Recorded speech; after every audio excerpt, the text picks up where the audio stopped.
baru. Patrick Kluivert akan mencoret 7 nama pemain jelang Timnas Indonesia vs Timnas Australia di lanjutan kualifikasi Grup C, pada Kamis tanggal 20 Maret tahun 2025. Kok bisa? Begini penjelasannya.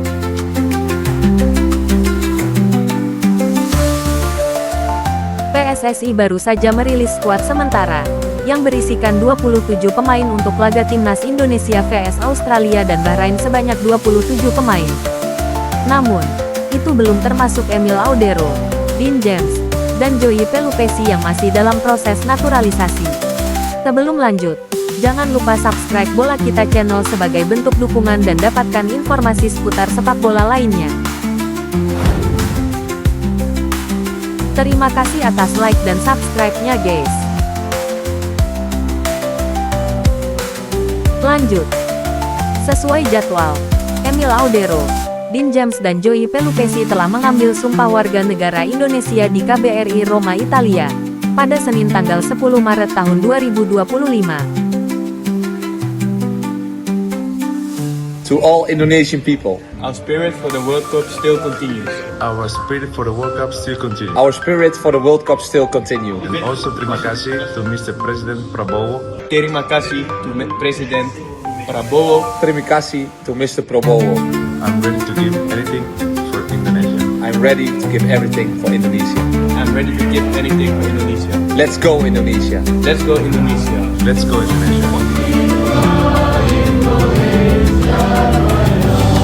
Setelah mengambil sumpah WNI, langkah selanjutnya adalah beralih federasi. Ketiganya mesti beralih federasi paling lambat pada Kamis, tanggal 13 Maret 2025. Sebab, tanggal 13 Maret 2025 menjadi batas akhir pendaftaran pemain untuk laga Timnas Indonesia vs Australia.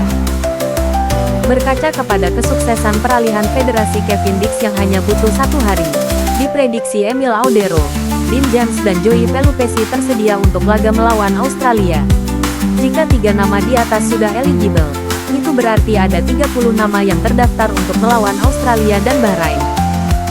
Namun, dari 30 nama itu, hanya 23 diantaranya yang bisa didaftarkan. Sesuai regulasi AFC, hanya 23 nama saja yang bisa didaftarkan untuk masuk daftar susunan pemain. Sementara 7 nama lainnya harus rela duduk di tribun stadion. Jika ukurannya kondisi sekarang, siapa 7 pemain yang berpotensi dicoret Patrick Kluivert saat menghadapi Australia? Ragnar Oratmangun dan Justin Hapner absen lawan Australia. 2 nama yang sudah pasti dicoret dari daftar melawan skuad Socceroos julukan Timnas Australia adalah Ragnar Oratmangun dan Justin Hapner. Keduanya pasti dicoret untuk jalani sanksi 1 pertandingan karena akumulasi kartu. Tenaga Ragnar Oratmangun dan Justin Hapner baru bisa diandalkan saat Timnas Indonesia menjamu Bahrain pada Selasa, tanggal 25 Maret 2025. Meski absen melawan Australia, Ragnar Oratmangun dan Justin Hapner tetap terbang ke negeri Kanguru. Hal itu dimaksudkan agar Ragnar Oratmangun dan Justin Hapner cepat beradaptasi dengan pola latihan yang diterapkan sang juru taktik anyar, Patrick Kluivert. Lantas, siapa 5 nama lain yang berpotensi dicoret untuk laga melawan Australia? 5 nama lain yang berpotensi dicoret Patrick Kluivert.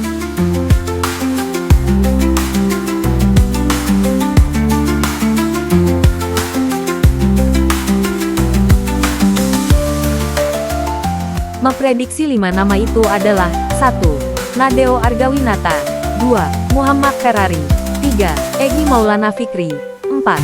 Hoki Caraka, dan 5. Septian Bagaskara. Nadeo Argawinata disinyalir kalah saing dari 3 kiper Timnas Indonesia lainnya, yakni Emil Audero, Hernando Ari dan Marten Paes. Sementara Muhammad Ferrari diprediksi tenggelam di antara bek-bek ternama Timnas Indonesia seperti Jay Izes, Wies Hilgers, Rizky Ridho, Jordi Amat dan Kevin Dix. Egy Maulana Fikri tak dalam kondisi bugar, dikutip dari Instagram @egymaulanafikri. Sulit bagi mereka bersaing dengan Rafael Struijk dan Ole Romeni yang disinyalir mengisi lini depan Timnas Indonesia saat melawan Australia. Untuk Egy Maulana Fikri, pemain Dewa United ini sejatinya layak masuk 23 pemain Timnas Indonesia melawan Australia. Namun, kondisinya belum bugar 100% karena mengalami cedera. Alhasil, Egy Maulana Fikri disinyalir harus rela duduk di tribun Sydney Football Stadium saat timnas Indonesia menantang Australia. Satu harapannya, pemain-pemain yang diturunkan Patrick Kluivert dapat memberikan performa optimal. Dalam laga ini, Patrick Kluivert mengincar satu angka. Satu yang pasti, doa dan harapan bangsa ini menyatu untuk punggawa negeri. Kita Ultras Garuda selalu support siapapun kedalaman skuadnya. Terima kasih guys atas waktu tontonnya. Sehat selalu dan sampai jumpa di video berikutnya.